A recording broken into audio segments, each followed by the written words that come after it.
Good morning. On the 4th of July, President Trump's big, beautiful bill became the big, beautiful law. There is some debate, much debate still, over how much and who it'll hurt and how much and who it'll help. Joining me in Studio A with his take on it is Democratic Congressman Joe Courtney of Connecticut's 2nd District. Congressman Courtney, welcome. Great to be here. And I say that in the lead, the big debate about who it'll help and who it'll hurt. Right.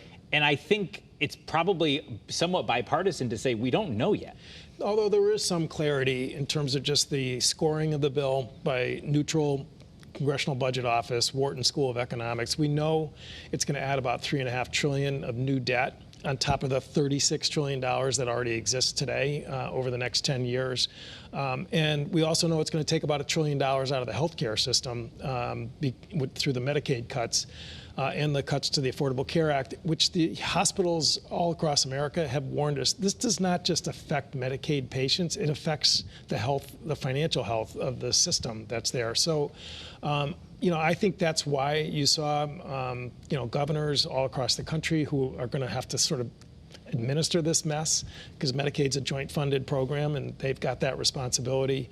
And also, groups, like I said, like the American Hospital Association, Catholic Hospital Association, American Medical Association, this is really something that affects all of us. And now, looking forward, I think, again, everyone's going to try and figure out at the state level, how do they deal with this new reality? And I think hopefully reason will prevail over time. It's not the 10 Commandments. We can still go back and revisit it and make corrections that, protect our country.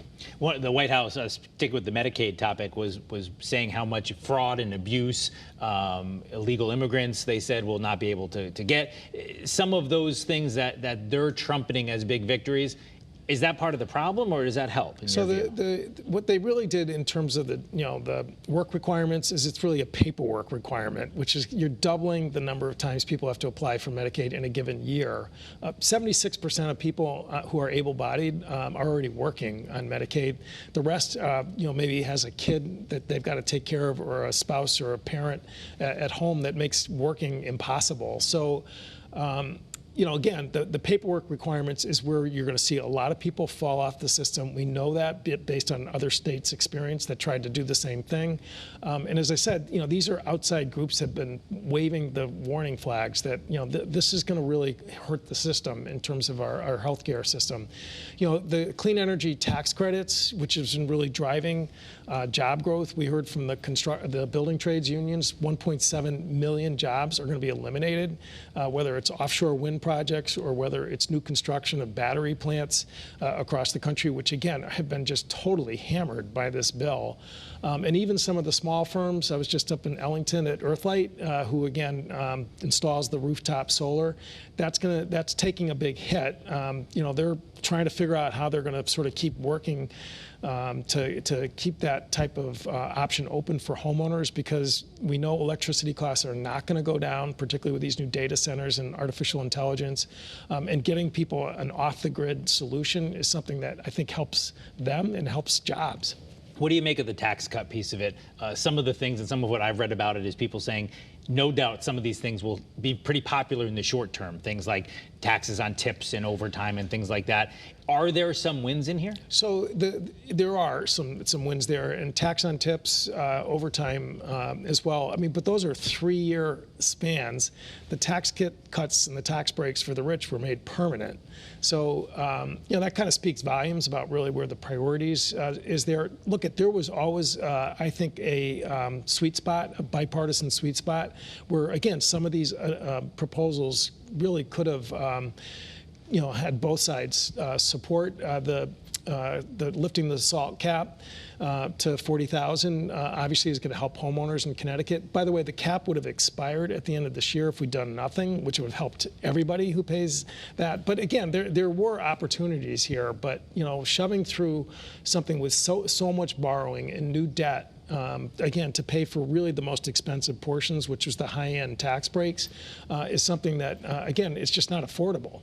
I want to ask you, we always talk to you about the defense industry because it's so prevalent in your district. And one thing, both this bill, if you have any thoughts on that, but also the AUKUS deal that's being reviewed right now by the Pentagon, What can you tell us about that and about what this bill does for the defense industry? So there was money added in there. The Armed Services Committee next week is actually going to take up the annual defense bill, and I'm optimistic we're going to be able to integrate what was in that bill with the normal budget. Again, if you look at what the budget that came over from the Navy, it was down.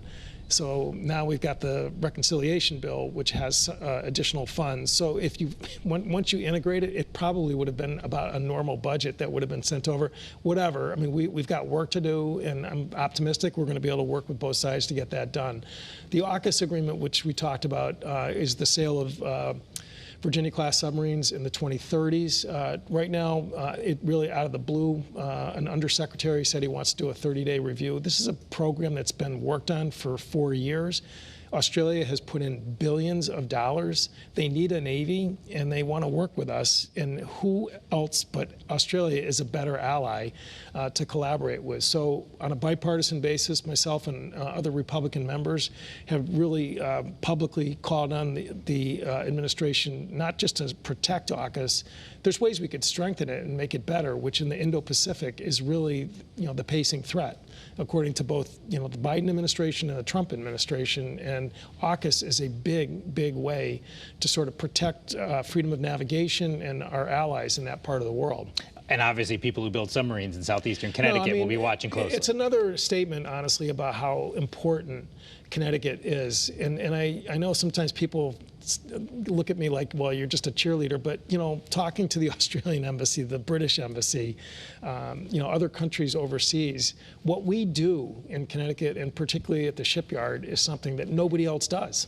I just want to ask you quickly, Dave Collins in the New London Day has been talking a lot about the Coast Guard Museum. We've had Wes Pulver, the head of that museum, on this show several times. Dave Collins is concerned it's in big trouble financially. Do you have an update for us on that? So I think you're going to see steel going up in the air this summer. Again, the bulkhead work has been done. This is a big project. There may be a gap, which I think is a manageable one that Wes and his team are working on. This museum's going to happen. And so it's something people can expect to see rise from the shore there in New London. That's right. It'll be visible. All right. Well, as we started this off, there's a lot of wait and see on the bill and everything that's happening in Washington. Joe Courtney, thank you for being with us. We'll have you back again soon. Thanks, Eric.